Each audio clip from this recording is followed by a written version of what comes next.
አሳይቶናል። በዚህኛው ክፍል ደግሞ በዚህ በሐዋርያት ሥራ ደግሞ የጸሎትን ዋና ጠቀሜታ፣ የጸሎትን ዋና አስፈላጊነት፣ የጸሎትን ዋና ትምህርትነት በደንብ አጉልቶ እናየዋለን ማለት ነው። እግዚአብሔር የተመሰገነ ይሁን። ምናልባት ዛሬ እስከ 12 ነው የምናየው። ቀጣይ ምናልባት ድሉ ካገኘው ከ12 በኋላ ያለው ደግሞ እንቀጥላለንና ሐዋርያት ሥራ ላይ ብዙ ቃሎች እንዳሉ እናውቃለን። ግን ዋናው ቁልፉ 1:8 ላይ ያለው ተልእኮን በኢየሩሳሌም፣ በይሁዳ፣ በሰማርያ እስከ ምድር ዳርቻ ድረስ ምኖቼ ትሆናላችሁ ብሏቸዋል። ምስክሮቼ ትሆናላችሁ ብሏቸዋል። አሁን እነዚህ ምስክር ሊሆኑ የተዘጋጁ ቅዱሳኖች ግን በየት ነበሩ ሲባል ኢየሱስ ክርስቶስ 40 ቀን አብሯቸው ከነበረ በኋላ 10 ቀን እንዲጠብቁ ነግሯቸው ኢየሱስ ምን አለ? አረገ ማለት ነው። አሁን ኢየሱስ ካረገ በኋላ ለነዚህ ሰዎች የሰጣቸውን ያን ተስፋ ለመጠበቅ መጀመሪያ ያደረጉት ነገር በምዕራፍ 1 ቁጥር 14 ላይ እንዲህ የሚል ቃል አለ። ሁላችን ምዕራፍ 1 ቁጥር 14 እናውጣው። እንዲህ ይላል። ካወጣችሁ ምዕራፍ 1 ቁጥር 14 አዲስ ወረኛ ትርጉምን እንጠቀማለን። በእነዚህ ሁሉ ከሴቶቹ ከኢየሱስም እናት ከማርያም ጋር እንዲሁም ከወንድሞች ጋር በአንድ ልብ ሆነው ያለማቋረጥ ተግተው ይጸልዩ ነበር። አሁን ሐዋርያቱ በጣም በሚገርማችሁ ሁኔታ ጌታ ኢየሱስ ክርስቶስ ካረገ በኋላ እነዛን ቀናቶችን እነዛን 10 ቀናቶችን ያለማቋረጥ በማን ፊት? በእግዚአብሔር ፊት ይጸልዩ ነበር ነው የሚሉት። አሁን ያለማቋረጥ ሲጸልዩ አንድ ነገር ግን እየጸለዩ በነበሩ ሰዓት ላይ 11 ስለነበሩ፣ አንደኛው ይሁዳ እንደምታውቁት ኢየሱስን ከሸጠ በኋላ ታንቆ ሞቷል ማለት ነው። ለዛ ለተዋት አገልግሎት የሚገርማችሁ ከሁለት ሰዎች መካከል አንድ ሰው ለመለየት ምን አደረጉ? ጸለዩ ይላል። ምን አሉ? ጸለዩ። ሲበሉልኝ ጸለዩ። ሲፈታ በሉና ጸለዩ። አልተሰማኝም። ጸለዩ። የሚገርማችሁ ማቲያስና ዮሴፍ የሚባሉ ከዮሐንስ ጥምቀት ጀምሮ እስከ ኢየሱስ ትንሣኤ ድረስ አብሯቸው የነበሩ ሁለት ሰዎችን መካከል አቆሙና ከእነርሱ አንዱን ይሁዳ በገዛ ፍቃዱ የተዋትን አገልግሎት በምኑ? በገዛ ፍቃዱ ምን ያላት የተዋትን አገልግሎት ለመሙላት ከነዚህ ከዮሐንስ ጥምቀት ጀምሮ ይሄ ማለት 3 ዓመት ተኩል ከኢየሱስ ክርስቶስ ጋር አብሮ የነበረ ማለት ነው። አሁን ይሄን ሰው ለመለየት ምንድን ነው የተጠቀሙት? በእግዚአብሔር መንፈስ ቅዱስ አማካኝነት ምን አደረጉ? አቀረቡ። ሲያቀርቡ ማን ላይ ወጣው? ማቲያስ ላይ ወጣ። ማቲያስ ላይ የወጣውን ዕጣ ይዘው ምዕራፍ 2 ላይ ተሻገሩ ማለት ነው። ምዕራፍ 2 ላይ ሲሻገሩ እዚህ ጋር አንድ ነገር እንድናስተውል ፈልጋለሁ። ጸሎት በጣም በሚገርማችሁ ሁኔታ አንድ ልብ ይፈልጋል። ምን አልኩ? ስለ ጸሎት ስናስብ አንድ ልብ። ጌታ ኢየሱስ ክርስቶስን ሲያስተምር ሁለት ሰው በምድር ላይ በአንድ ሐሳብ ተስማምቶ ቢጸልይ፣ ይሄ ማለት አንድ እኔና ቢኒ ወይ ደግሞ እኔና ወንዴ ብንጸልይ በአንድ ጉዳይ ላይ ወንዴና እኔ ለዛ ጉዳይ አንድ አይነት እይታ፣ አንድ አይነት ሐሳብ፣ አንድ አይነት መረዳት ሊኖረን አይችልም። ግን ጉዳዩን ምናስብበት ስለ ጉዳዩ የምንረዳበት ነገር ግን አንድ ሆኖ በእግዚአብሔር ፊት ምንቀርብ ከሆነ እግዚአብሔር በእኛ ጸሎት ላይ ምን ይዘረጋል? መልስ ያመጣል ማለት ነው። አሁን እዚህ ስፍራ ላይ እነዚህ ሰዎች በአንድ ልብ ሆነው በአንድ ስፍራ በአንድ ቦታ ይጸልዩ ነበር። ምዕራፍ 2 አሁን ሲጸልዩ በሚገርማችሁ ሁኔታ እነዛ 120 ናቸው፣ 12ቱን ጨምሮ ማለት ነው። 120 ሆኖ በአንድ ቤት እየጸለዩ በነበረበት ስፍራ ላይ ጌታ መንፈስ ቅዱስ ተስፋ ቃሉን ይዞ መጣ ማለት ነው። ሲመጣ ምዕራፍ 2 ቁጥር 5 ላይ እንዲህ የሚል ቃል አለ። ምዕራፍ ስንት አልኩኝ? 2 ቁጥር 5 ዝገሙልኝ ሲ ይያሉ ከሰማይ በታች ካሉ ሕዝብ ሁሉ በጸሎት የተጉ አይሁድ በኢየሩሳሌም ይኖሩ ነበር። በምን የተጉ? በምን የተጉ? አሁን እዚህ ስፍራ ላይ እንደምታዩት እነዚህ ሰዎች መንፈስ ቅዱስ ወረደ፣ አገኛቸው። ያገኛቸው ግን በጸሎት የተጉትን ነው። አሁን በጸሎት የተጉት ሰዎች ያገኛቸው ነገር ሌላ አይደለም። የተጉበት ነገር ፈልጉ ብሎ ተስፋ ሰጥቷቸው ይጓል። አሁን አብ የሰጠው ያንን ተስፋ ለመቀበል እነዚህ ሰዎች ምን አደረጉ? ተግተው በእግዚአብሔር ፊት ምን አሉ? ጸለዩ። እግዚአብሔርን ትጋታቸውን አይቶ 10ኛው ቀን ወይ ደግሞ በዓለ ሃምሳ የሚባለው ቀን ተገለጠላቸው። ሲገለጥ እግዚአብሔርን ተልእኮ ለመፈጸም መንፈስ ቅዱስ እነሱ ላይ ምን አለ? ወረደ ይላል ቃሉ ማለት ነው። እዚህ ስፍራ 2:5 ላይ እንደምናየው በሚገርማችሁ ሁኔታ እነዚህ ሰዎች አንድ ላይ ሆነው በአንድ ልብ የጸለዩ ሰዎች ነበሩ። ኢየሱስ ክርስቶስ ጌታ ነው። ጸሎት ምን ይፈልጋል ማለት ነው? ትጋት። ጸሎት ምን ይፈልጋል? ጸሎት ምን ይፈልጋል? ኢየሱስ ክርስቶስ ጌታ ነው። እስቲ ሐዋርያት ሥራ ምዕራፍ 2 ቁጥር 42 ላይ እንግዲህ ያው ጸሎትን ነው እያሳየሁት ያለው ማለት ነው። ምዕራፍ 2 ቁጥር 42 እንዲህ ይላል፣ እነርሱም በሐዋርያት ትምህርት በህብረት እንጀራንም በመቁረስ በጸሎት ይተጉ ነበር። አራት ነገር ይጠቅሳል እዚህ ጋር የሐዋርያት ትምህርት፣ ህብረት፣ እንጀራን መቁረስና ጸሎት ይላል። የመጀመሪያዊቷ ቤተ ክርስቲያን እነዚህ አራት ነገሮች ነበሩ። ምን ነበራት ሲባል የሐዋርያት ትምህርት ወይ ደግሞ የኢየሱስ ትምህርት አብሮ ያለው ማለት ነው። ኢየሱስ ያስተማራቸው ትምህርት፣ እንደገና ህብረት፣ እንደገና እንጀራን አብሮ በመቁረስ በምን ይተጉ ነበር ይላል? በጸሎት። አሁን በጸሎት የተጉ ሰዎች የሚገርማችሁ ትጋታቸው ቀጣይነት ያለው የእግዚአብሔርን ስራ እንዲሰሩ አድርጓቸዋል። ምናቸው? ትጋታቸው፣ መትጋታቸው ቀጣይ እግዚአብሔር በእነሱ ህይወት የተናገረውን ነገር እንዲሰሩ ምክንያት ሆኗቸዋል። ስለዚህ ወገኖቼ እግዚአብሔር ብዙ ይናገረንና ለተናገረን ነገር ምላሽ ሰጥተን ማንጸልይ ከሆነ የተናገረን አካል ለብሶ ወደኛ ይመጣል። ስለዚህ እነዚህ ሰዎች ተናግሯቸዋል፣ ጠብቁ። 10 ቀን ጠበቁ። ከዛ ሲጠብቁ ግን መጠበቂያቸው ላይ አንድ መሳሪያ ነበራቸው፣ አንድ ልብ ይሏል። አሁን ያ አንድ ልብ የነሱ ጋር የነበረውን ነገር ጴጥሮስና እኮ ሌላው አንዳንዶቹ ቀራጭ ናቸው፣ አንዳንዶቹ አሳ አጥማጅ ናቸው፣ አንዳንዶቹ ምናልባት የተማሩ ሊሆኑ ይችላሉ፣ አንዳንዶቹ የተለያየ ነገር ባህሪ ያላቸው። እነዚህ ሁሉ ሰዎች ግን ጌታ ኢየሱስ ለሰጠው ነገር ግን አንድ ልብ ነበራቸው። አሁን እዚህ ቤት ብዙ ሰዎች አሉ፣ የተማሩ ሊሆኑ ይችላሉ፣ ምናልባት ብዙ ነገሮች ህይወታችን ላይ ያለን ሰዎች ሊሆኑ ይችላሉ። እግዚአብሔር እኛን ሲያይ አንድ ልብ ናቸው ብሎ ያስባል። ስለዚህ አንድ ልብ የሚለው ሀሳብ የእግዚአብሔርን ተልእኮ ለማስፈጸም ትልቅ መሳሪያ እንደነበር በዚህ ክፍል ላይ እንመለከታለን።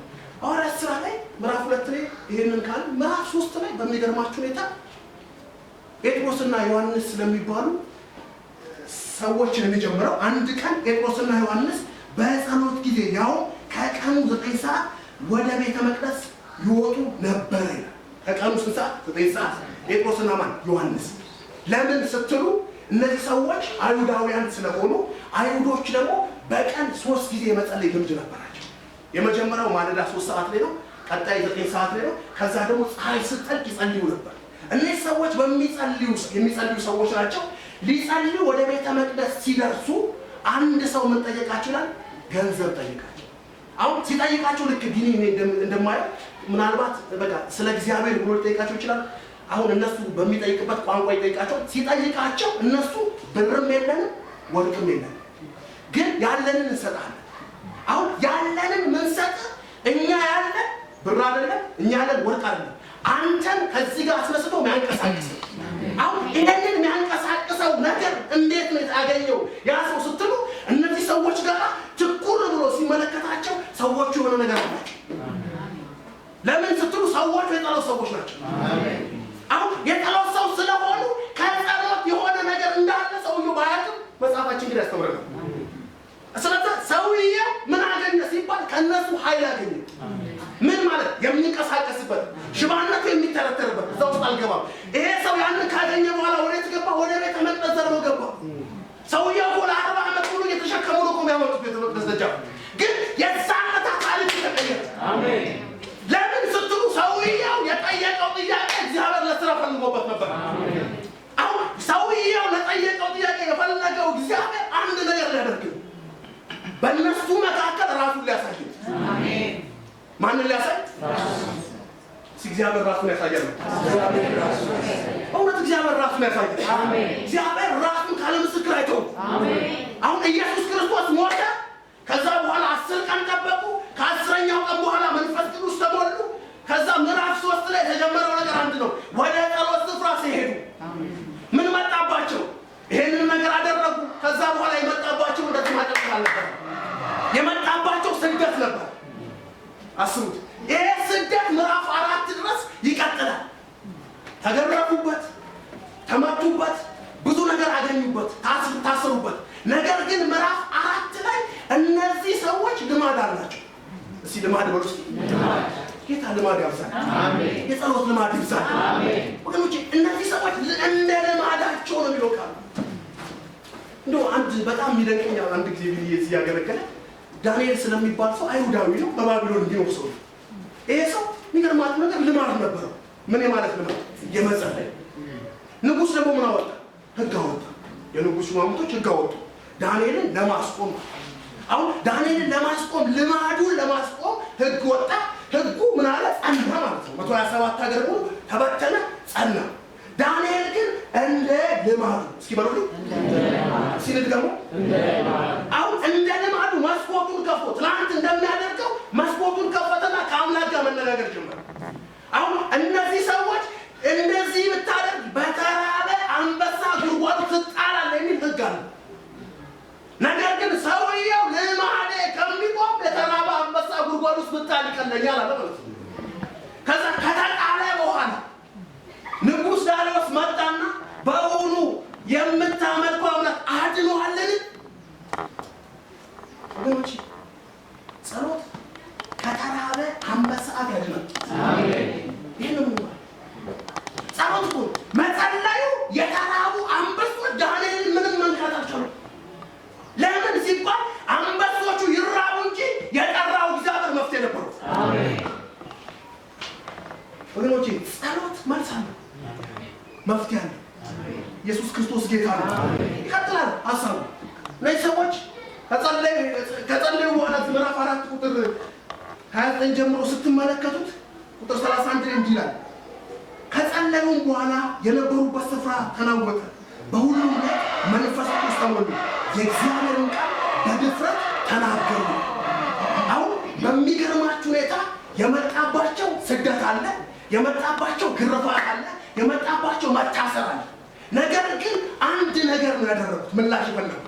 ለመጣባቸው ነገር ምላሻቸው አንድ ነበር፣ መጸለይ። ሲመጸለይ ወይስ ለመከራ ጸሎት ነው መፍትሄው? በመከራ ውስጥ ያለ ይጸልያል ያለው ጽፉ ካላችሁ ለመከራ መፍትሄው ጸሎት ነው። መከራ ውስጥ ካለ እህቴ፣ መከራ ውስጥ ካለ ወንድሜ መፍትሄው ምንድነው? ጸሎት ነው። ጌታ የተመሰገነ ይሁን። ይቀጥላል ምዕራፍ 4 ላይ እነዛ ሰዎች እንደገና ዳግመኛ የእግዚአብሔር መንፈስ ተሞሉ። ከዛ በኋላ ተልኮ መቀጠል ጀመረ። ሲቀጥል ግን በሚገርማችሁ ምዕራፍ 5 ላይ ሁለት ሰዎች ባለትዳር የነበሩ ሐዋርያትን ሁሉም ያላቸውን የሸጡ ለሐዋርያት ያመጡ ነበር።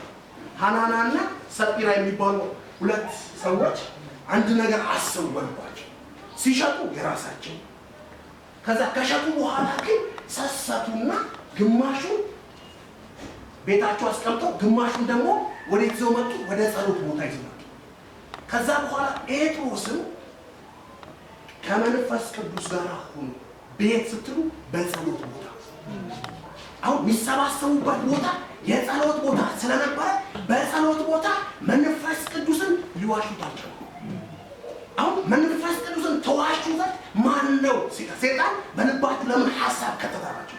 አሁን ሴጣን በልባቸው ሐሳብ የከተተው ስስታቸውን አሰበና ለተልእኮ እንቅፋት ለመሆን እነዚህ ሰዎች ተጠቀሙ።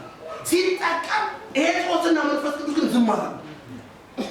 ሰዎቹ ምን አሉ ይላል? ሞቱ ይላል። አሁን ለምን ሞቱ ስትሉ ተልእኮ ላይ ምን ሆኖ ስለነበር ነው? እንቅፋት ሆኖ ስለነበር። አሁን ይሄ ተልእኮ ኢየሩሳሌም ነው ገና ያለ። ኢየሩሳሌም አልተራመደም ወደ ይሁዳ፣ አልተራመደም ወደ ከኢየሩሳሌም ወደ ሰማርያ፣ ወደ ምድር ዳርቻ።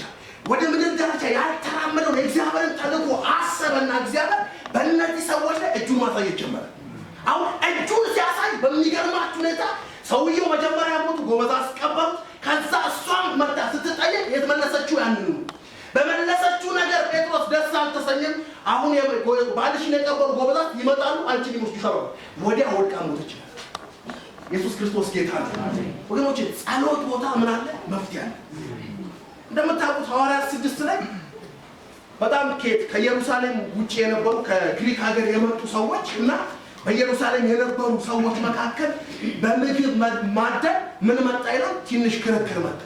ክርክር ሲመጣ ለእነዚህ ሰዎች እንቅፋት ነበር። እንቅፋት ስለነበር እኛ ቃል ለቃሉና ለጸሎት እንተጋለን። እስኪ በሉልኝ፣ ድገሙልኝ። እስኪ እኛ ግን በሉ እስኪ ለቃሉና በሉ እስኪ ለጸሎት በሉ እስኪ እንተጋለን በሉ እስኪ። አያችሁ እዚህ ስፍራ ላይ የመጡት ሴቶች መመለቶች ናቸው። አድሎ ደረሰባቸው። ጉልበት የላቸውም። ይሄ እነዚህ አስቡ ወይ መጤ ናቸው ተብሎ አስቡትና እነዚህ ሰዎች ሲያጡ የሆነ ነገር ከዛ በኋላ እነ ጴጥሮስ ጋር መጥቶ አሁንም ስራቸውን ሊያሳንስ ፈለገ ማለት ነው። ከዛ በኋላ ያደረገው ነገር ምንድነው? ጴጥሮስ ከእናንተ መካከል 7 ሰዎች ስንት ሰዎች? 7 ሰዎች ምን በሉ ምረጡ። አሁን ምርጫው ላይ መንፈስ ቅዱስና ጥበብ የሞላባቸው አሁን መንፈስ ቅዱስና ጥበብ የሞላባቸው ሰዎች ምረጡና ለዚህ አገልግሎት እኛ ሾማቸዋለን። ከዛ ከጸለዩ በኋላ ለአገልግሎት ሾማቸው። ከዛ በኋላ ያሉት ነገር ዋናው እንዲህ ነው፣ እኛ ግን ለጸሎትና ለቃሉ እንተጋለን። ኢየሱስ ክርስቶስ ጌታ ነው። ስለዚህ ይሄ ሐሳብ ይቀጥልና ምዕራፍ 7 ላይ ምናልባት ስለ እስጢፋኖስ እዚህ ስፍራ ላይ ምዕራፍ 6 ላይ በዳቆን የሆነ የነበረን ሰው ታሪክ ነው። ምዕራፍ 7 ላይ በጣም የሚያነሳውና ከአብርሃም ጀምሮ እስከ ኢየሱስ ሞት ይናገርና እዚህ ሰው ህይወት ውስጥ አንድ የጸሎት ትምህርት ላስተምራችሁ ፈልጋለሁ። ምንድነው መሰላችሁ? ሰውየው በድንጋይ መወገር ጀመረ። አሁን በድንጋይ መወገር ሲጀምር ሰውየው ህይወት ውስጥ የጸሎት ጉልበት ነበር። አሁን ያ የጸሎት ጉልበት ሰውየው ምን አደረገው?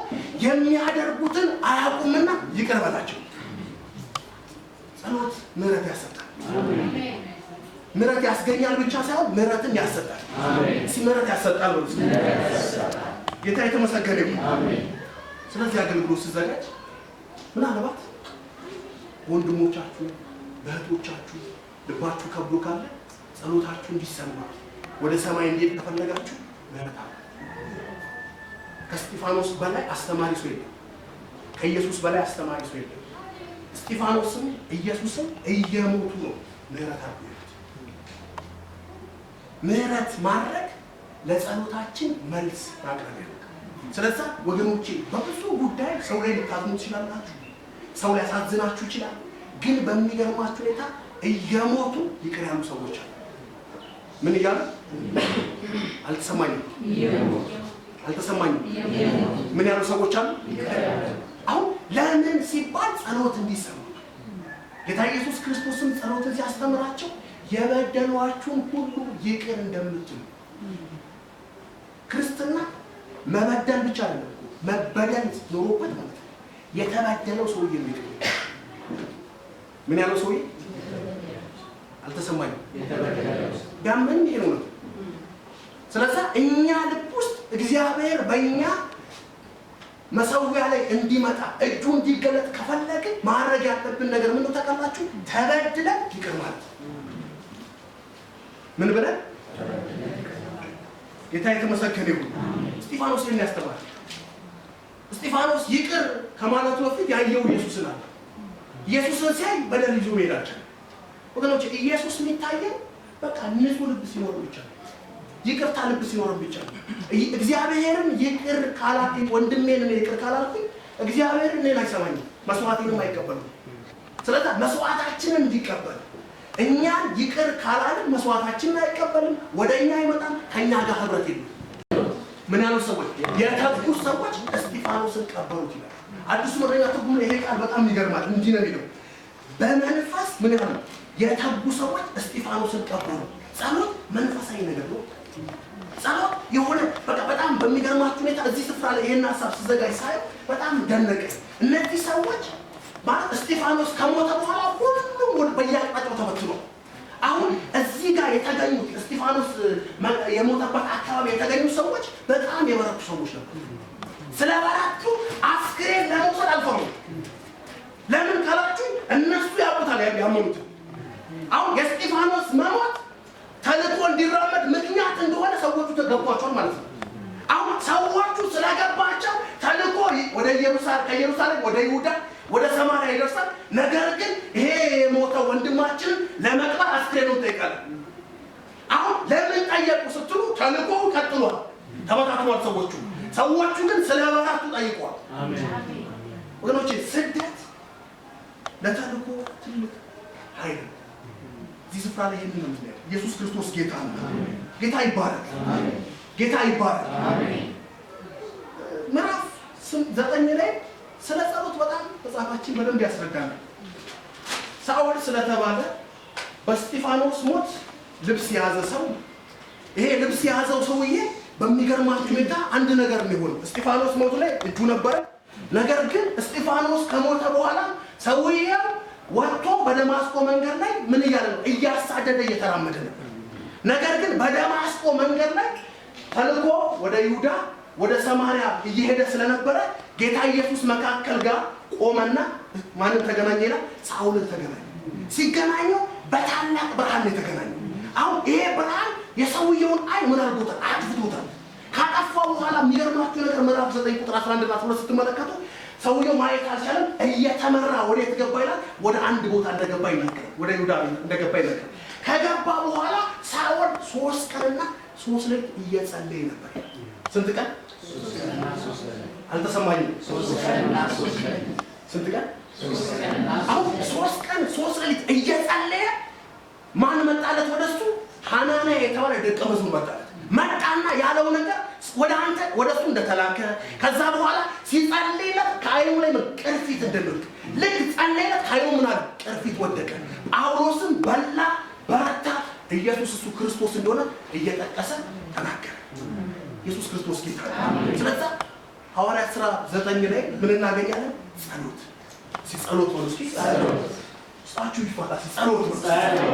ሐዋርያት ሥራ ጸሎት ወሳኝ ምን ነው? ምዕራፍ 10 ላይ እንደምታውቁት ቆርኔሌዎስ ስለሚባል አንድ የሮም ወታደር ነው። ይሄ ሰው በሚገርማችሁ ሁኔታ 4 ነገር ነበረው። ያ ከአራቱ ነገሮች መካከል እግዚአብሔርን የሚፈራ በሚደንቃችሁ ሁኔታ ምጽዋት የሚሰጥ በሚገርማችሁ ሁኔታ የሚጸልይ ሰው ነው። ምጽዋት የሚሰጥ ሰው ነው። እግዚአብሔር የሚፈራ ሰው ነው። ይሄ ሰው ማመጣለት ስትሉ በመሰዊያው ላይ መልአክ ነው እግዚአብሔር ያከለ። አሁን ለዚህ ሰው መልአክ ሲልክና የተላከለት መልአክ ጸሎትና ምጽዋትን ወደ ሰማይ አድርጓል ብሎ ይልካል። ምንና ምን? ጸሎትና መስዋዕት። አሁን ጸሎቱና መስዋዕቱ ያረገለት ይሄ ሰው ማን ተላከለት ስትሉ ዋና አማድ የነበረው ጴጥሮስ ተላከለት። አሁን ከተላከለት ወደዛ ውስጥ አልገባም። የተላከለት ሰውዬ የመጣበትን ዓላማ ተናገረ፣ ጸለየለት፣ አይናቸው ተከፈተ፣ መንፈስ ቅዱስን ተሞሉ ማለት ነው። ኢየሱስ ክርስቶስ ጌታ ነው። ምዕራፍ 12 ላይ በጣም በሚገርማችሁ ሁኔታ ስለ ጸሎት ሲያወራ በቤተ ክርስቲያን ስለተደረገ ጸሎት ያወራል። በምን ስለተደረገ? ድገሙልኝ እስኪ። ሲፈታ በሉና በቤተ ክርስቲያን ነው። ቤተ ክርስቲያን ማለት ልክ እንደኛ እቺ በማርቆስ እናት በማርያም ቤት ቅዱሳኖች ምን ብለው ነበር? ተሰባስበው ነበር። አሁን ሄሮድስ የሚባለው ሰው አይሁዶችን ምን አረገ? አስደሰተ። ማንን ገለው? አማድ የነበረውን ያዕቆብን ገደለ፣ በሴፍ ገደለ፣ አስደሰታቸው። ከዛ ጨምሮ ማንን ያዘ ይላል? ጴጥሮስን ጨምሮ ያዘ ይላል። አሁን ጴጥሮስ ጨምሮ ከተያዘ በኋላ አይሁድ በሱ ነገር ደስ እንደተሰኙ ስለገባው አሁን መከራ እየጫነ ቤተክርስቲያን እያስጨነቀ መጣ። ቤተክርስቲያን ግን ምን አደረገች? ተሰብስባ ምን ማድረግ ጀመረች? መጸለይ ጀመረች። እስኪ መጸለይ በሉ እስኪ ድገሙት። እስኪ እስኪ ድገሙት። እስኪ ለመከራ ጸሎት ያስፈልጋል። ድገሙት እስኪ። አሁን የመጣባቸው መከራ አለ። አሁን ያ መከራ ምንድን ነው ምላሹ ካላችሁ? ጸሎት ነው ምላሹ። አሁን እነዚህ ሰዎች ያዕቆብ ሲታሰር እንደጸለዩ እንዳልጸለዩ ምንም መጻፉ አይደለም። ጴጥሮስ መልሶ ሲታሰር ግን አንድ ነገር ነው ማድረግ ያለብን፣ መጸለይ። እስኪ መጸለይ በሉ እስኪ። እስኪ ድገሙት እስኪ። ድገሙት እስኪ። ውስጣችሁ ባስ መጸለይ በሉ እስኪ። ስተፋቱ መጸለይ በሉ እስኪ። መጸለይ መፍትሄ አለው። አሁን የጸለዩ ሰዎች ናቸው የእግዚአብሔር ዓላማ የተገኘባቸው። የጸለዩ ሰዎች ናቸው እግዚአብሔር የሰራባቸው። አንድ ላይ ስትመለከቱ ያያችሁት ነገር ሰዎቹ ጸለዩ፣ ሰምተው ጸለዩ። ጠብቁ ብሏቸዋል። አዎ ለጠበቁት ነገር ምላሽ የሰጡት ምን አይነት ምላሽ? የመጸለይ ምላሽ። አሁን የመጸለይ ምላሽ ላይ አንድ ነገር ነበራቸው። መጽሐፋችን የሚገርማችሁ ከአንድ ጀምራችሁ እስከ 12 ስታዩ ሰዎቹ አንድ ልብ ሆነው ምን ሆነው? አንድ ልብ ሆነው። ድገሙት እስኪ። አንድ ልብ ሆነው። እግዚአብሔር አንድ ልብ ይፈልጋል። አሜን። እኔ አሁን ከዳሬ ጋር አንድ ልብ ሆኜ በአንድ ሀሳብ በጸልይ እግዚአብሔር መልስ አለው። አሜን። ወገኖቼ ቤተ ክርስቲያን ጉልበቷ ጸሎት ነው። ያንቺ ያንተ የኔ ጉልበት ጸሎት ነው። ከጸሎት ውጪ ምንም መሳሪያ የለም። ስለዚህ ዛሬ ምን ጥለናል ከተባለ ዋናውን መሳሪያችንን ጥለናል። ለዋናው መሳሪያችን እግዚአብሔር ዛሬ እንዲህ ይላችኋል፣ ጸሎትን አንሱ። ምን አንሱ? ምን አንሱ? አሁን ጸሎት ሲነሳ መፍትሄ ይገኛል። አሁን ያልጸለዩ ሰዎች ምን ሆነዋል? ብዙ ነገር ደርሶባቸው ነው። የጸለዩ ሰዎች ናቸው የእግዚአብሔርን ተልእኮ ይዘው የቀጠሉት። ስለዚህ እግዚአብሔር በአንተ በአንቺ በኔ ስራውን ለመስራት እኔና እናንተ መሳሪያችንን እንድናነሳ ፈልጓል። ኢየሱስ ክርስቶስ ጌታ ነው። ስለዚህ ጴጥሮስ ታሰረ። የታሰረው ጴጥሮስ ገዳይ የሆነው በዚህ በሄሮድስ ነው። ሰውየው ቀላል ሰው አይደለም። በ16 ወታደር አራት አርጎ ያስጠበቀው ነው። በሚያስጠብቅበት በዛ ቦታ ላይ በሚገርማችሁ ሁኔታ ቤተክርስቲያን አጥብቃ ይላል። ሲያጥብቃችሁ በመስሉ ድገሙ እስኪ አጥብቃ። አሁን ይውላ አጥብቃ ትጸልይ ነበር። አሁን ለጸለየችው ጸሎት ግን ሄሮድስ ገዳይ ቢሆን፣ ሁኔታው የማይመች ቢሆን፣ የተዘጉ በሮቹ ብዙ ቢሆን ጸሎት ግን ዘልቆ ገባ። አሜን። ምን ገባ? ጸሎት። ምን ወዴት ገባ? ወደ ጴጥሮስ። አሁን ጴጥሮስ ወደ አለበት ሁኔታ ጸሎት ነው እኮ የመጣው። አሁን የጸሎት ማለት ማንን ላከ ሲባል እግዚአብሔር መልአኩን ላከ። ሰው ይልካ ምን ይባላል? ሞት ሊሆን ይችላል። ምናልባት አሁን ወታደሮች ስለሆኑ ወታደር ስለሆነ ተዋቆሳል ማለት ነው። እግዚአብሔር የላከው ግን መልአኩ። አሁን መልአኩን ላከና ጴጥሮስ ምን አደረገው? ቀሰቀሰው። አሁን ለምን ቀሰቀሰው ስትሉ ለስራ። ስለዚህ እግዚአብሔር በቤተ ክርስቲያን ያለውን ጸሎት ችላ ብሎ አላለፈውም።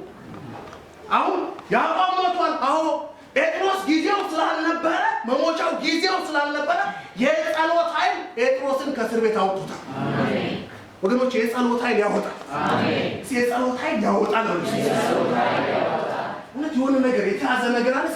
የጸሎት ኃይል ያወጣል ነው። የጸሎት ኃይል ያወጣል። ይገርምት እስኪ የጸሎት ኃይል ያወጣል።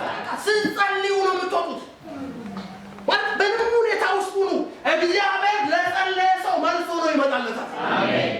በምንም ሁኔታ ውስጥ ተቀመጡ፣ ስትጸልዩ እግዚአብሔር መልስ ይዞ ይመጣል። አሜን። አሁን ለእነሱ መልሱ ማን ሆነ? ጴጥሮስ መጥቶ አንኳኳ ይላል። ለምን አንኳኳ ስትሉ ሰውየው ተጸልዮበታል። አድራሻ እንኳን አልሳትም፣ ሌላ ቦታ እኮ አልሄደም። አሁን ይሄ ሰውዬ ወጣ። የመጀመሪያውን በር፣ ሁለተኛውን በር ወጣ፣ ሶስተኛው በር አውቆ ተከፈተለት። ከዛ ከተከፈተለት በዋናው መንገድ አድርጎ ሄዶ እየተጸለየ የነበረበት ስፍራ ጋር ሄዶ ያንኳኳ። ሲያንኳኳ ሰዎቹ አይተውት አላመኑ። አስቡ። ለምን አላመኑ ሲባል ሰውየው ገዳይ እንደሆነ ነበር የሚያውቁት። የእግዚአብሔር የጸሎትን ኃይል እግዚአብሔር አይቶ ጴጥሮስን ካለበት አውጥቶታል። ስለዚህ ዛሬ ያወጣል። አሜን። ዛሬ ጸሎት ያወጣል። አሜን። ጸሎት ያወጣል። ጸሎት ያወጣል። ያወጣል ጸሎት። አሜን። አሁን ያላችሁ የሚገል ነገር ቢኖር ጸሎት ያወጣል። አሜን። ሰዎቹ እኮ ከዚህ ሰው በላይ እኮ የለም እኮ ብለው እኮ ሰውየው እኮ በትል ተመቶ እኮ ነው የሞተው። ቃሉ እንደ እግዚአብሔር ቃል ነው ብለውበት እኮ ምዕራፍ 12 ቁጥር 24 ላይ ሰውየው ሞቷል እኮ። የሚገርማችሁ ከዛ በኋላ ለምን ስትሉ ከዚህ ከገዳይ ሰው የሚታደግ የእግዚአብሔር ፊት መሆን ነው። አሜን። እግዚአብሔር ፊት መሆን ይታደጋል። ውስጣችሁ እንዲገባ ፈልጋለሁ። እግዚአብሔር ፊቱ ነው። እግዚአብሔር ይታደጋል። አሜን። እግዚአብሔር ያድናል። አሜን። ግን ቅድም እንዳልኳችሁ ዳንኤል የንጉሱ ትእዛዝ ጋር አይደለም ይሁን ልማዱ ጋር ነው። ጸሎታችሁን ልማድ አድርጉት። እግዚአብሔርን መፈለግ ልማድ አድርጉት። እግዚአብሔርን ስትፈልጉት ታገኙታላችሁ። ለሚፈልገው ሰው ነው እግዚአብሔር የሚገኘው። አሁን የሚገርማችሁ ነገር ዳዊት በእግዚአብሔር ፊት ብዙ ጊዜ ይፈልገው ነበር። እግዚአብሔር ዳዊት ፈልጎት ያልተገኘበት ቦታ የለም። ስለዚህ ህይወታችን ውስጥ እግዚአብሔርን እንፈልገው። መጽሐፍ ሲናገር እግዚአብሔርን ፈልጉ ትጸኑማላችሁ። ስለዚህ ለመጽናት መፈለግ አለ። ማንን? ራሱ እግዚአብሔር። በምን? ገኖች ዛሬ ያስተኛል አስቡ፣ ያደከመን አስቡ። ዛሬ እውነት እዚህ ውስጥ አትተፋ። መልእክቱ አንድ ነው፣ ጸልዩ። መልእክቱ አንድና አንድ ነው። ምን በሉ? ጸልዩ። በመጀመሪያ ምዕራፍ ላይ ቤተክርስቲያን ተልእኮዋን ለመቀጠል ጸልያለች። ተሞልተው ጸልዩዋል። በቤተ መቅደስ ጸሎታቸውን ልማድ አድርገው ቀጥለዋል። መከራ መጥቶባቸው ጸልዩዋል።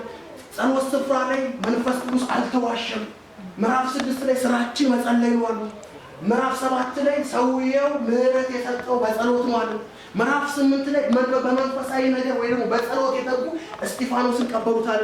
ምዕራፍ 9 ላይ ስንመለከት ይሄን ሰው ጳውሎስ የተባለው አሳዳጅ አይኑን ምናምን ከፈተዋል። ምዕራፍ 10 ላይ አዛብ የነበረ ነገር ግን ልማድ የነበረ ሰውዬው እኮ ልማድ አለ። ልማድ ነበረው። ጳውሎስ ልማድ ነበረው። አሁን ምን አይነት ልማድ ስትሉ የመጸለይ ልማድ።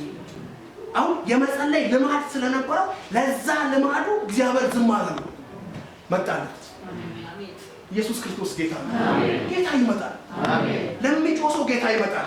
ለዛ እኮ ነው ኢየሱስ ክርስቶስ ለምርጦቹ እኮ ያለው። ለዛ ለምርጦቹ ማን መንፈሱን ነው የሚያመጣው። አሁን ጌታ ኢየሱስ ክርስቶስ ለምርጦቹ ወደ እኔ ለሚጮህ ለምርጦቹ መንፈሴን እኮ ያለው። ስለዚህ ወገኖቼ ለምርጦቹ ለእኛ እንጩ እንጂ መንፈሱ ይመጣል። እንጩ እንጂ መፈታት ይሆናል። እንጩ እንጂ እግዚአብሔር ወደ እኛ በኃይል ይመጣል። ስለዚህ ዛሬ እስኪ የሚያስጮኸን እውነትና ኃይልን እግዚአብሔር እንዲሰጠን እንጠራው።